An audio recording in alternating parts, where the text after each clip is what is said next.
বিদ্যুৎ যন্ত্রণায় অতিষ্ঠ ফটিকরায়বাসী। উল্লেখ্য, গতকাল থেকে ফটিকরায় সহ পার্শ্ববর্তী এলাকাগুলিতে বিদ্যুৎ না থাকায় নাজেহাল সাধারণ মানুষ। তারই দাবি নিয়ে সকালবেলা শুক্রবার 9টা থেকে 10:30 অবধি ফটিকরায় বিদ্যুৎ দপ্তরের শাখা অফিসে বিক্ষোভ দেখায় ফটিকরায় এলাকার স্থানীয় জনগণ।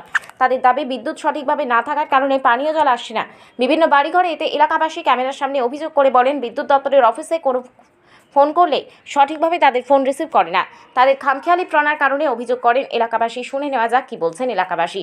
ফটিকরায় বিদ্যুৎ দপ্তরের শাখা অফিস নিয়ে পাশাপাশি সংবাদ লেখা পর্যন্ত এখনও ফটিকরায় বিধানসভা এলাকায় বিভিন্ন প্রান্তে এখনও বিদ্যুৎ পরিষেবা স্বাভাবিক হয়নি। তা নিয়ে বিপাকে ভোক্তারা।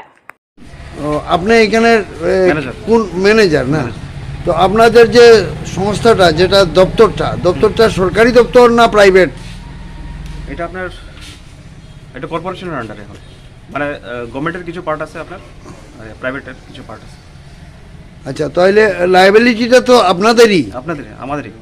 আর আমাদের যে লাইন স্টাফ আছে, এখানে আপনাদের গভর্নমেন্টের স্টাফ আছে, প্লাস আপনার কোম্পানিরও স্টাফ আছে। কোম্পানির স্টাফ, ওই কথাটা আমি জিজ্ঞাসা করতে চাইছিলাম। মানে কমপ্লিটলি আপনার গভর্নমেন্ট না, কমপ্লিটলি গভর্নমেন্ট না। কমপ্লিটলি গভর্নমেন্ট না, কোম্পানিরও স্টাফ আছে। কোম্পানিটা কোন কোম্পানি? এটা ARKI PL।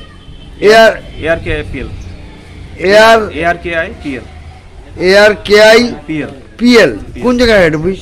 এটা আপনার আগরতলাতে হেড অফিস। তো আপনারা যে বেতন পান কি আপনার ওই কোম্পানি থেকে পান না কর্পোরেশন থেকে? না, আমরা তো কর্পোরেশনের স্টাফ। আর যারা কোম্পানির যে স্টাফ আছে তারা পায় কোম্পানি থেকে। তো অনেক সময় তারা 2-3 মাস, 3 মাস, 4 মাস এরকম দেরি হয়।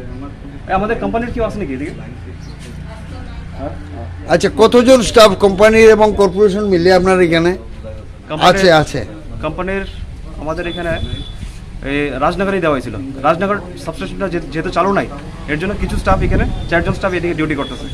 তুফান দিছিল, তুফানের পরের থেকে আমরা কালকে সকালের থেকে জল পাইতাছি না, কারণ পাইতাছি না। আয়া ফোন করলে ফোন ঢুকে না, অফিসে আইলে কেউ পাই না। ম্যানেজার সাডে মিনিমাম আমার মোবাইলে কল লিস্ট চেক করলে বাই দিব, মিনিমাম 20 থেকে 25 বার ফোন করছি, ফোন ঢুকে না।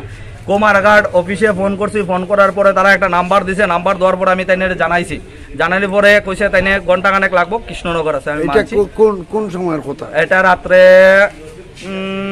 আমি মোবাইলটা দেখে একুরেট টাইমটা কইতাছি, কারণ আমার কাছে সব রেকর্ড আছে। এটা আসার আগে 7টা বাজে, তখন তাইনে আমার কইছে ঘন্টা অনেক লাগবো। তো ঠিক আছে, 8টা বাজে, তাইনে 8টা বাজার 5 মিনিট আগে কারেন্ট দিছে। হার্ডলি 15 মিনিট কারেন্টটা ঠিকছে। এরপরে তাইনে ফোনও ঢুকে না, কিছু নাই। কালকের থেকে জল নাই, আজকে পর্যন্ত সেম। এবং আজকে আইসি আমরা এখানে প্রায় 8:30-9টার সময় আইসি।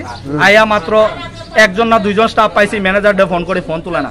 ফোন করলাম সিনিয়র ম্যানেজারের বিষয়টা জানলো, যাই না। এরপরে তাইনে ফোন করে তাইনে পাঠাইছে। এখন তাইনে আমরা জবাব দিতে গিয়া কইতেছে তাইনে গাড়ি নাই। ভালো কথা, গাড়ি নাই আমি মানছি, কিন্তু এখান থেকে বড় দূরে 100 মিটার দূরে ইলেকট্রিকের যে ইয়েটা পাম্পটা, এটা কালকের থেকে কারেন্ট নাই। কারণটা কি?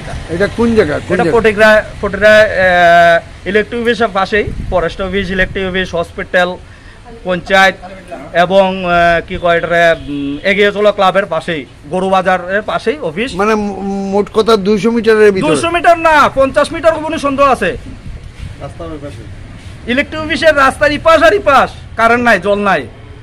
আজকে কত সময় ধরে? কালকের থেকে পরশুদিন রাত্রে যে কারেন্ট গেছে, এবং আজকে 24 ঘন্টার উপরে চলে, কারেন্ট নাই, জল নাই। নামটা কত? আমার নাম পিঙ্কু সুম, বাড়ি